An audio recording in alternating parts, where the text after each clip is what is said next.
The hypomania is so much more common than mania may give us a crucial clue to its genetic function and evolutionary importance.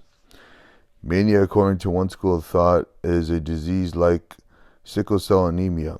Sickle cell anemia is a blood disease that primarily affects people of African origin.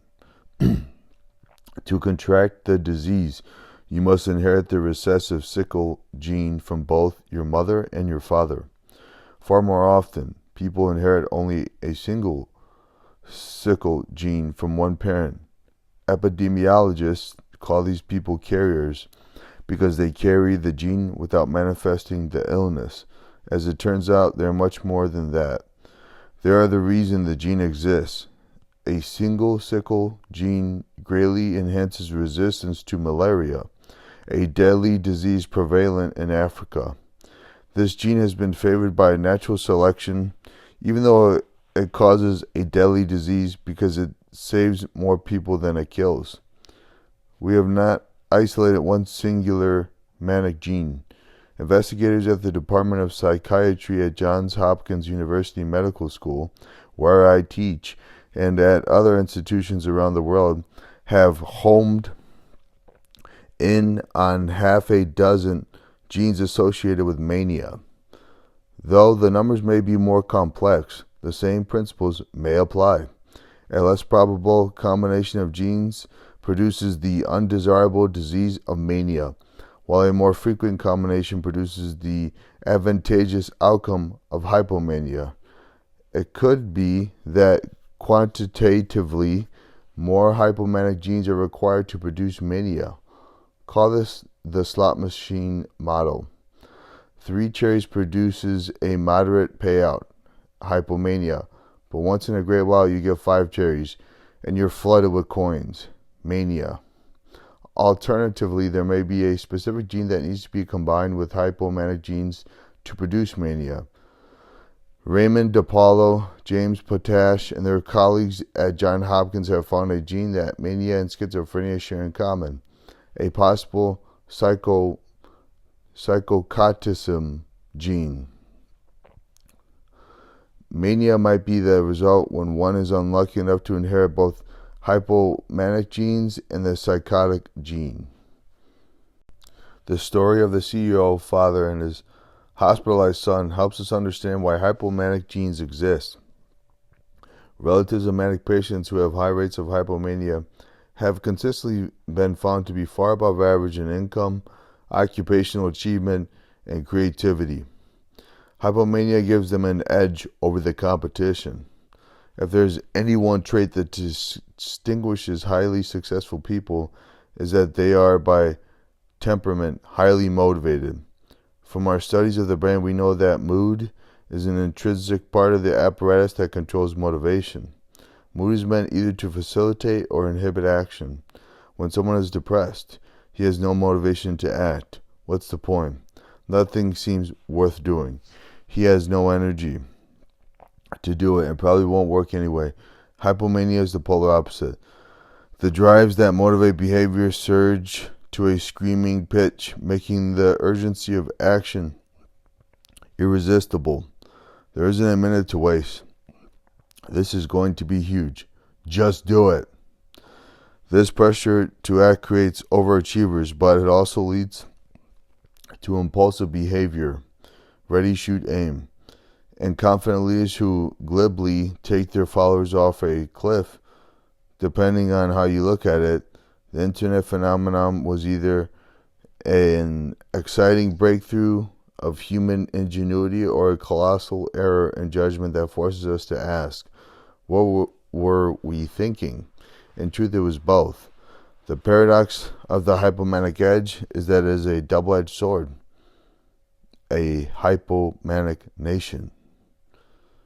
Energy, drive, cockeyed optimism, entrepreneurial and religious zeal. Yankee ingenuity, messianism, and arrogance. These traits have long been attributed to an American character. But given how closely they overlap with the hypomanic profile, they might be better understood as expressions of an American temperament shaped in large part by a rich concentration of hypomanic genes. If a scientist wanted to design a giant petri dish with all the right nutrients to make hypomanic genius flourish, he would be hard-pressed to imagine a better natural experiment than America. A nation of immigrants represents a highly skewed and unusual self-selected population. Do men and women who risk everything to leap into a new world differ temperamentally from those who stay home?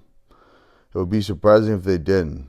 Immigrants are unusual people, wrote James Jaspers in Restless Nation. Only 1 out of 100 people emigrate, and they tend to be imbued with special drive, ambition, and talent. A small empirical literature suggests that there are elevated rates of manic depressive disorder among immigrants, regardless of what country they are moving from or to.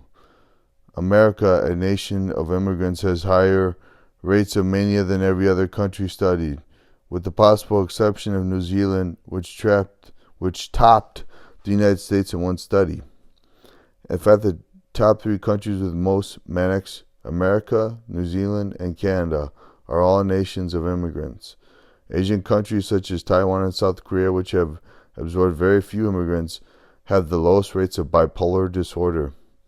Europe is in the middle, in both its rate of immigrant absorption and its rate of mania. As expected, the percentage of immigrants in a population correlates with the percentage of manics in their gene pool. While we have no cross-cultural studies of hypomania, we can infer that we would find increased levels of hypomania among immigrant-rich nations like America, since mania and hypomania run together in the same families. Hypomanics are ideally suited by temperament to become immigrants. If you are an impulsive, optimistic, high-energy risk-taker, you are more likely to undertake a project that requires a lot of energy, entails a lot of risk, and might seem daunting if you thought about it too much. America has drawn hypomanics like a magnet. This wide-open land with seemingly infinite horizons has been a giant Rorschach on which they could project their oversized fantasies of success, an irresistible attraction for restless, ambitious people feeling hemmed in by native lands with comparatively fewer opportunities. Alexis de Tocqueville, a Frenchman who traveled throughout America in the 1830s, was among the first to define the American character. He found us to be restless in the midst of abundance, and the proof was that we were always moving. Tocqueville was astonished to meet people moving from east to west and west to east. That so many people would surrender the comfort and safety of their home in pursuit of an ideal struck him as odd, and we are still the most voluntarily mobile people on earth.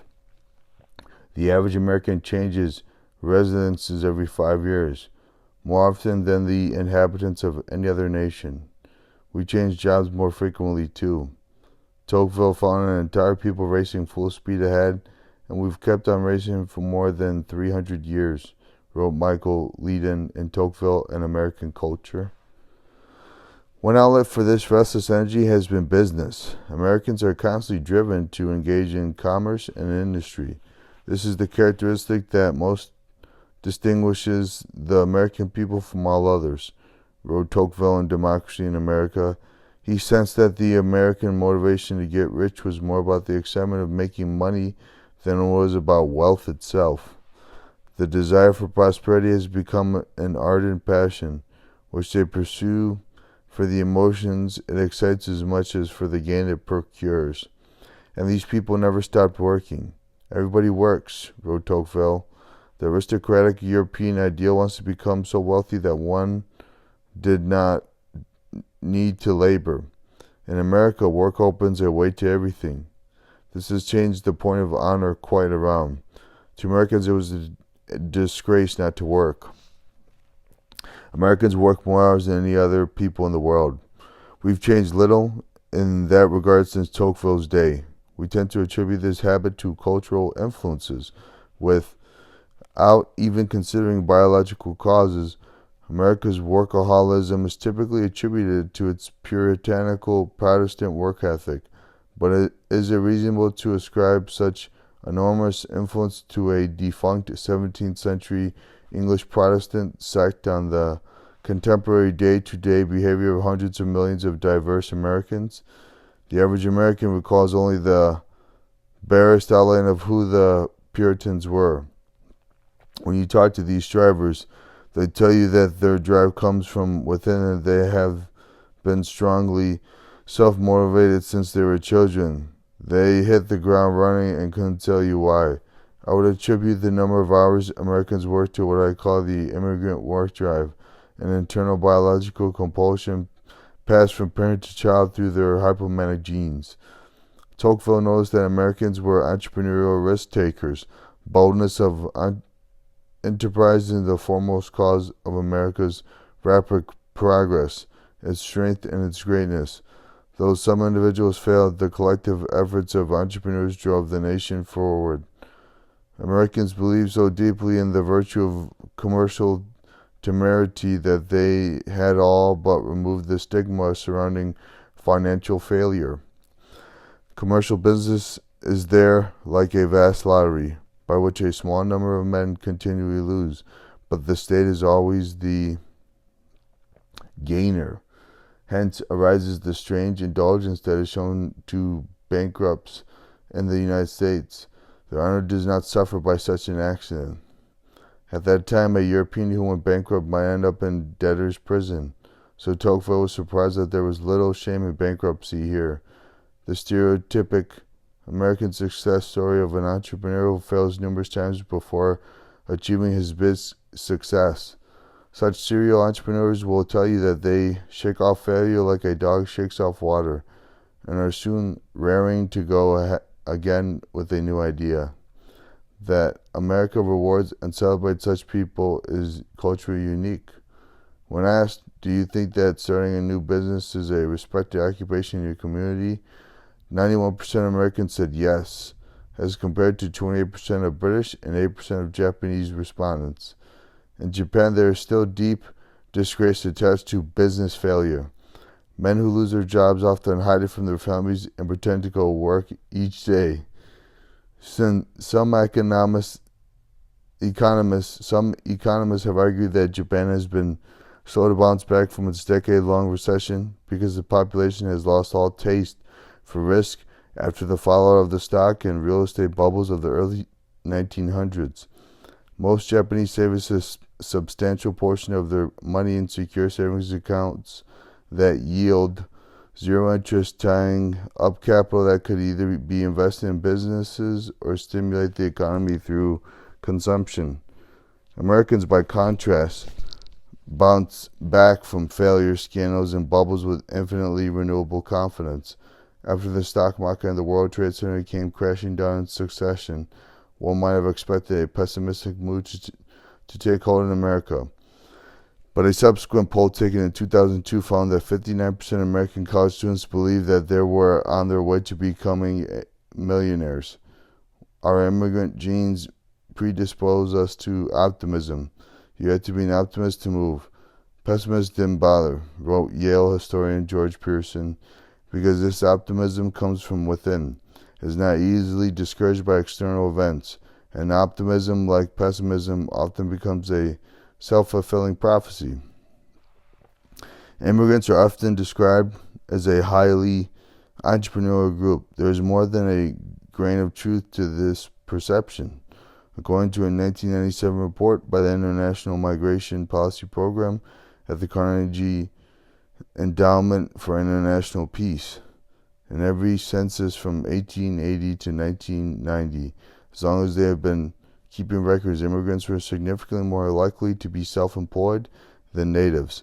The single exception to this 110-year-long trend was the roaring 1990s. In that decade, when every American college student wanted to find the next Yahoo, native-born Americans increased their level of self-employment to match the immigrants. Both immigrants and native-born Americans were self-employed at a very high rate, just above 11%. Temperament may not be the only factor. An immigrant who doesn't speak the language of his new country might feel economic opportunities limited outside ethnic niche industries such as Korean grocery stores, where fellow countrymen can help him start his own business. But even this speaks to the psychology of the immigrant. If he had stayed in Korea, no one would be extending him credit to open a store. Thus, it follows that nations that absorb more immigrants should have more entrepreneurial activity, and that is indeed the case. In the past decade, America, Canada, and Israel were the top 3 countries in new company creation, according to a 1999 cross-national survey of 10 industrial nations conducted by the Global Entrepreneurship Monitor, a joint project of the London Business School and Babson College. What's unique about the top countries is that all 3 have been created by people moving into them. Paul Reynolds, one author of the report, told Business Week, moreover, the magnitude of these differences is large. The average American is 4 times more likely to be a founder of a company than a Frenchman, for example. As Tocqueville predicted, there is a solid statistical relationship between entrepreneurial activity and the wealth of a nation. Gross domestic product growth and employment rates both correlate with new business creation. Because they are constantly driven to participate in commerce and industry, Americans, who make up only 5% of the world's population, account for 31% of its economic activity. Because of its origins, America has an abundance of people with hypomanic temperaments and has made good use of them by giving them freer reign, more opportunity, and greater respect than they have received elsewhere. As British economic historian Edward Chancellor noted in his History of Financial Speculation, devil take the hindmost, the result is a society of people both culturally and genetically predisposed to economic risk. The American is equipped with more than just a hopeful vision of the future and a drive for self-improvement.